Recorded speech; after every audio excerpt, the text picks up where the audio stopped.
Assalamualaikum warahmatullahi wabarakatuh. Waalaikumsalam warahmatullahi wabarakatuh. Alhamdulillah wa syukurillah wala haula wala quwata illa billah. Asyhadu an la ilaha illallah wahdahu la syarikalah wa asyhadu anna Muhammadan abduhu wa rasuluh alladzi la nabiyya ba'da. Terima kasih Pak Evi, para pengurus asosiasi yang telah memberikan kesempatan kepada kami untuk menyampaikan materi bahan diskusi untuk hari ini.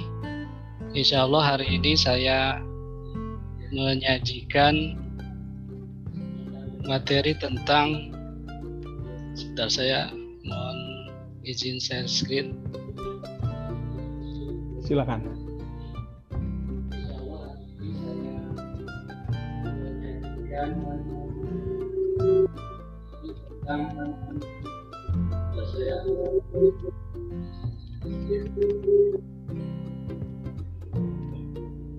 Ini sambil ngontrol peserta yang sudah isi daftar hadir juga Pak Evi.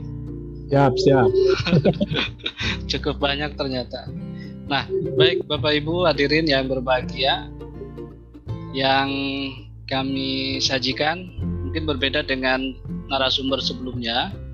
Kami mengangkat tema tentang komitmen pendiri negara, belajar keteladanan Pancasila dari Ki Bagus Hadikusumo.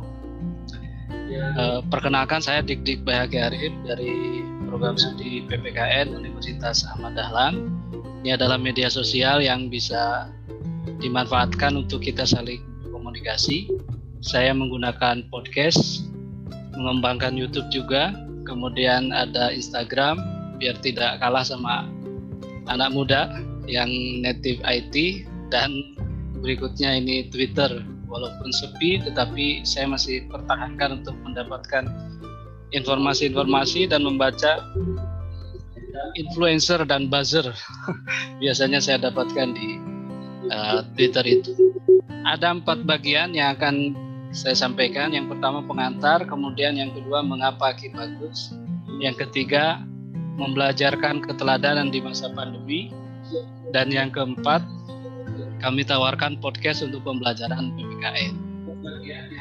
Sebagai pengantar, salah satu kompetensi dan ruang lingkup materi PPKN pada tingkat pendidikan dasar, khususnya kelas 7 sampai kelas 9, itu adalah komitmen para pendiri negara dalam merumuskan dan menetapkan Pancasila.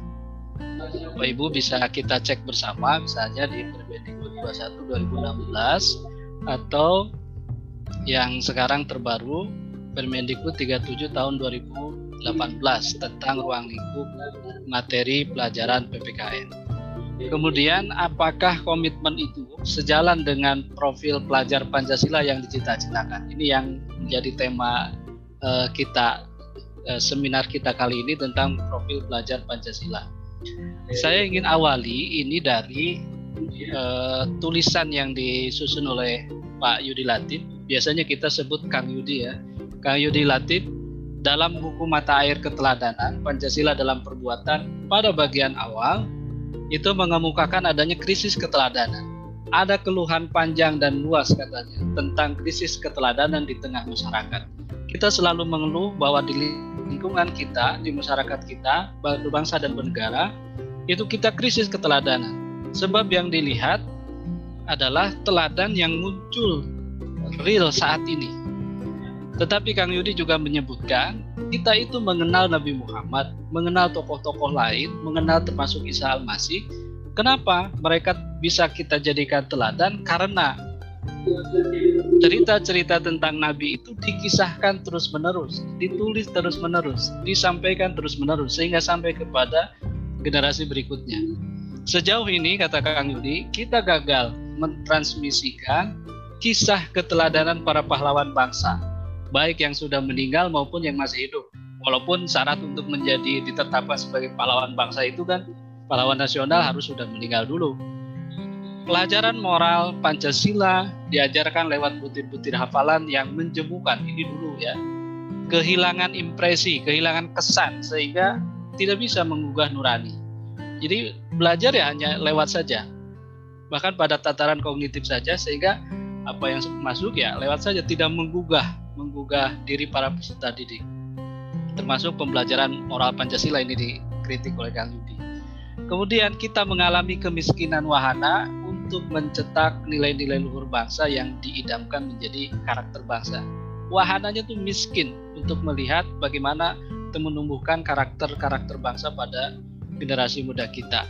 Sebagai apresiasi atas buku itu, ada banyak tokoh yang memberikan apresiasi tulisan. Saya kutipkan dari sekian banyak tokoh itu, misalkan di sini saya kutipkan dari Pak Din Samsudin. Beberapa waktu lalu ramai sekali ini. Suatu bangsa dapat bertahan di tengah tsunami peradaban adalah karena memiliki kecerdasan dan kearifan. Kecerdasan dan kearifan yang mengalir dari mata air keteladanan para pendahulunya. Ini syarat sebuah bangsa dapat bertahan di tengah tsunami peradaban. Ya, diksi yang dipilih Pak Din kan tsunami peradaban, ya. Terus di sini ada tuna aksara moral. Syaratnya adalah adanya kecerdasan dan kearifan yang itu mengalir dari keteladanan para pendahulunya. Jadi mau tidak mau kita harus mengenal para pendahulu kita. Jangan seperti kritikan Kang Yudi tadi. Mata pelajaran sejarah misalkan hanya selesai pada teks tahun berapa, silsilah kerajaan dan sebagainya. Itu tidak sampai pada impresi menggugah hati nurani para peserta didik. Apresiasi lain dikemukakan oleh Pak Budi Susilo Supanji, sekarang dulu mantan Gubernur Lemhanas. Betapa setelah membaca buku itu, betapa katanya implementasi keteladanan dan moral Pancasila itu sesungguhnya ada dan bertebaran di sekeliling kita, ya. Namun tertutup oleh arogansi sikap dan warta skandal, ya. Minggu-minggu ini kita lebih sering membaca siapa? Warta skandal. Warta skandal siapa? Bapak Ibu hadirin semuanya tahu Nisa Sabian mungkin. Ini minggu-minggu ini sedang ramai sekali, ya. Atau yang lainnya, gitu ya, sehingga keteladanan para pemimpin bangsa, para pahlawan itu sama sekali tidak diangkat, gitu ya. Nah, bagaimana dengan hubungannya dengan pelajar Pancasila ini, Bapak Ibu, yang dimaksudkan dengan pelajar Pancasila? Di sini SDM yang unggul merupakan pelajar sepanjang hayat yang memiliki kompetensi global dan berperilaku sesuai dengan nilai-nilai Pancasila. Tentu itulah harapannya, apalagi kita insan akademik PPKN melatih para peserta didik itu agar dia berperilaku sesuai dengan nilai-nilai Pancasila. 6 indikator dari pelajar Pancasila: beriman, bertakwa kepada Tuhan Yang Maha Esa dan berakhlak mulia, berkebinekaan global, bergotong royong, kreatif, bernalar kritis, mandiri. Ini adalah karakter-karakter personal ataupun publik yang harus dimiliki oleh pelajar Pancasila, yang juga ini menjadi tugas dan tanggung jawab kita sebagai insan akademisi bidang PPKN, karena semua ini menjadi atau dititipkan pada kita sebagai insan akademik PPKN. Misalnya di KI 1 dan KI 2 itu sudah menjadi tugas PPKN, guru PPKN. Tidak diberikan kepada guru-guru yang lain kecuali guru pendidikan agama. Berikutnya ini rincian dari ke-6 indikator tadi. Beriman, bertakwa kepada Tuhan Yang Maha Esa dan berakhlak mulia. Pelajar Indonesia yang berakhlak mulia adalah pelajar yang berakhlak dalam hubungannya dengan Tuhan Yang Maha Esa.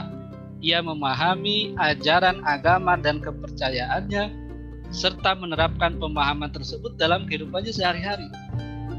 Nomor 1 ini kebijakan dari kementerian kita tentang profil pelajar Pancasila, harus beriman, bertakwa kepada Tuhan Yang Maha Esa dan berakhlak mulia. Tetapi Bapak Ibu hadirin semuanya, kita menyaksikan hari ini kondisi ini ketika ada siswa misalkan, ketika ada warga negara yang ingin menerapkan pemahaman mereka terhadap ajaran agamanya, itu ternyata disusul oleh kebijakan lain yang menurut saya itu kontraproduktif. Misalnya keluarnya surat keputusan bersama tentang seragam, itu kontraproduktif dengan upaya untuk membentuk pelajar Pancasila. kenapa tidak diberikan kebebasan bagi para siswa untuk belajar memahami agamanya, kemudian menerapkan pemahaman tersebut dalam kehidupannya sehari-hari, termasuk di sekolah. Nah, itu pelajar Pancasila. Ini konsepnya akhlak beragama, pribadi, kepada manusia, kepada alam, kepada akhlak bernegara, dan seterusnya. Dan konsep-konsep lain, indikator-indikator lain, berkebinekaan global, itu termasuk di dalamnya toleransi. Kan sedikit-sedikit kita melihat ada upaya ketika ditunjukkan misalkan pemahaman agama yang cukup tinggi, maka dia akan diikuti oleh sikap-sikap, sebutan-sebutan intoleransi dan sebagainya. Itu miris memang di tengah upaya kita melahirkan profil pelajar Pancasila, tetapi yang terjadi adalah upaya-upaya justru mereduksi bagaimana cara untuk menumbuhkan profil pelajar Pancasila itu. Gotong royong ini sudah menjadi budaya bangsa Indonesia sejak dulu. Insinyur Soekarno juga mengemukakan begitu. Saya itu bukan pencipta Pancasila, tetapi saya penggali nilai-nilai Pancasila. Nilai-nilai itu sudah ada, sudah hidup dari Sabang sampai Merauke sejak dulu. Saya hanya menggalinya saja dan kemudian merumuskannya, mengemukakannya di sidang BPUPK dan PPKI. Kemudian mandiri, bernalar kritis, kreatif. Ini tuntutan tadi seperti narasumber sebelumnya, tuntutan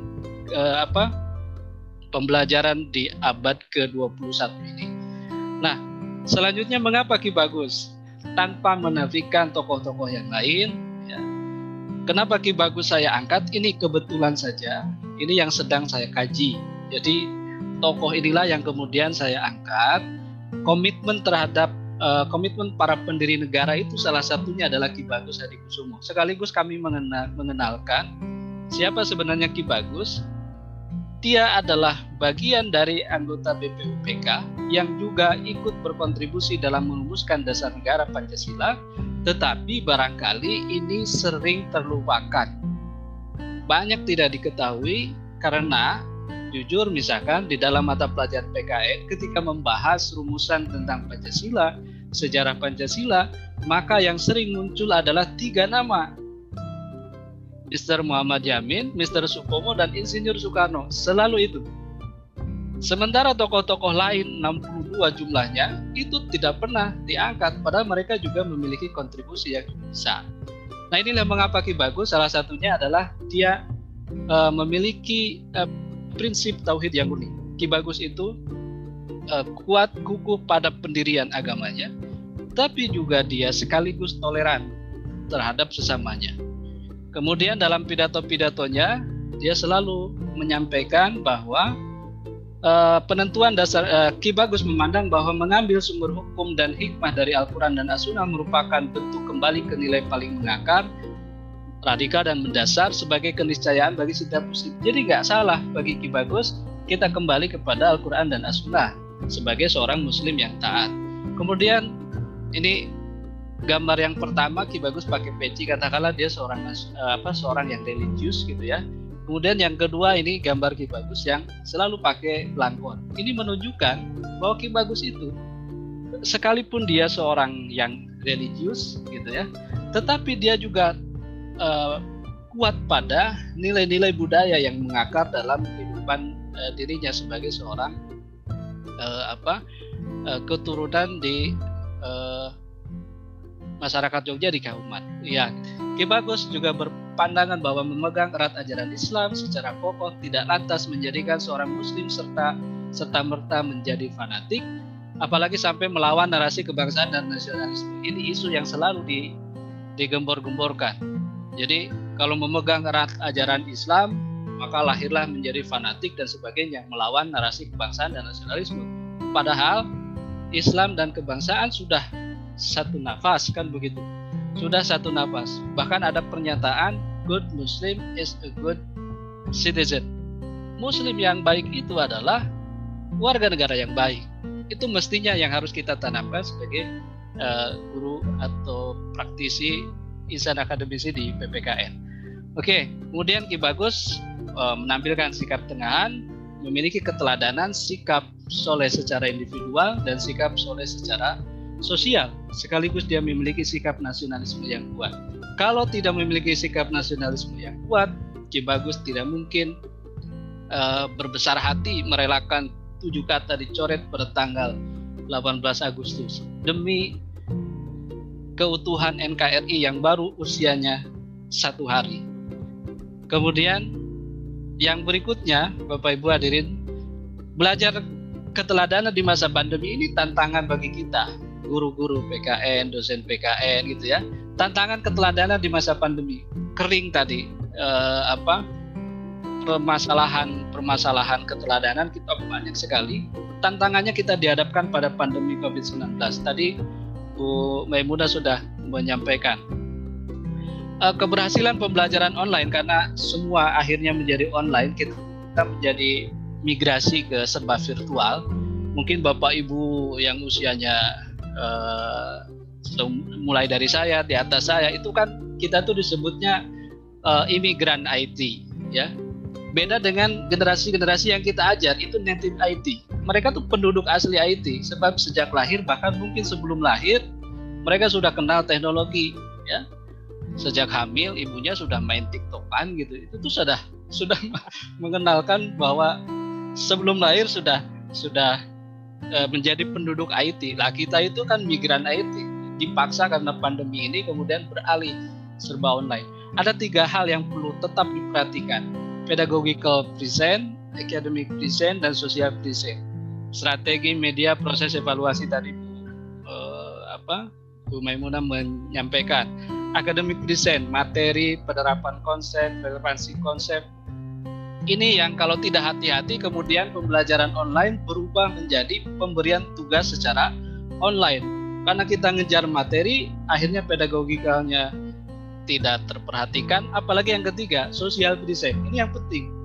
Pengembangan suasana bahwa rasa selama pembelajaran online itu sama ketika seseorang berinteraksi secara face to face, classroom learning langsung.